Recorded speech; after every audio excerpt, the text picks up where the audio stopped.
Bonjour à tous, nous poursuivons avec la dernière Mishnah du Pérec, la 9e Mishnah. Après avoir vu donc le principe de Mida Keneged Mida dans le Mishnah précédente, la Mishnah continue dit Vechen le Inyan Tova. Ce que nous avons vu pour le Ra'a, pour le mal Mida Keneged Mida, lorsque quelqu'un a fauté, nous allons voir aussi pour les mitzvot, pour le bien. Akadosh Baruch Hu aussi va payer Mida Keneged Mida, et lorsque c'est la Mida Tova, c'est encore plus que Midat Tova Meruba, An Midat pour Anout, et donc c'est pour cela que Akadosh Baruch Hu va payer, va donner beaucoup plus de bien en récompense d'un petit bien que quelqu'un a fait. Et donc la Mishnah nous apporte les premiers exemples. Myriam, Imtina le Moshe Sha'achat. Myriam a attendu Moshe Rabbeinu 1 heure. Lorsque il avait été jeté dans le Nil, Shenema Vatetatsa Vachoto Merachok, sa sœur était donc le bout au loin pour voir qu'est-ce qu'il allait advenir de son frère, donc ce n'était pas longtemps, un petit moment. Les Fichar Ntagvula Israël Shiva Yamim Bamidbar, les Bnei Israël l'ont attendu 7 jours dans le désert lorsque elle était lépreuse. Le peuple n'avait pas voyagé tant que Myriam n'était pas revenue puisqu'elle avait été lépreuse. Et donc ça, nous l'apprenons comme c'est rapporté dans la Gemara.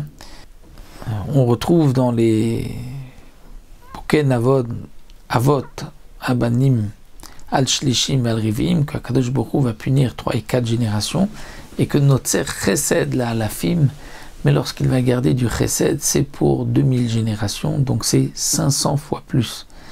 Puisque pour le mal, c'est 4 générations, pour le bien, c'est 2000 générations, donc c'est 500 fois plus.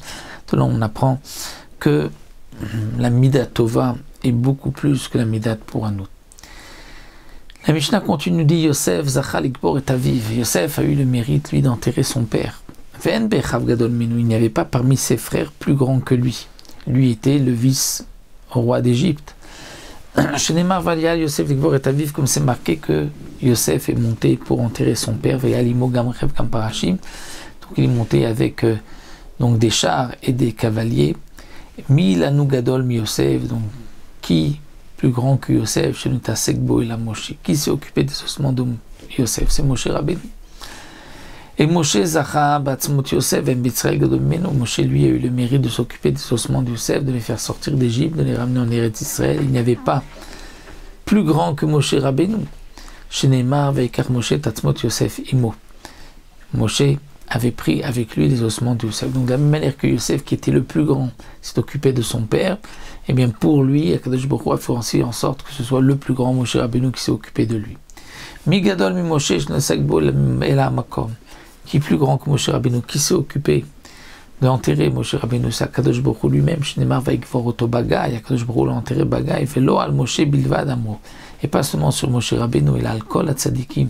Même pour tous les tzadikim, c'est Akadosh Baruch Hu kaviachol qui vient s'occuper de Shneimar Valach lefanecha tzidkecha kevod Hashem yasfecha. Il marchera devant toi ta tzidkout et kevod Hashem, l'honneur d'Akadosh Baruch Hu te reprendra, te ramènera.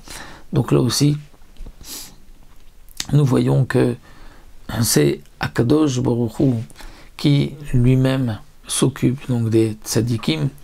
C'est ce que donc la Mishnah vient nous enseigner ici, Mida Keneged Mida dans le Tov, comme nous l'avons vu pour le Ra. Nous avons terminé le premier Pérec et on continuera à Bezrat Hashem la procédure de la Sota dans la Mishnah suivante.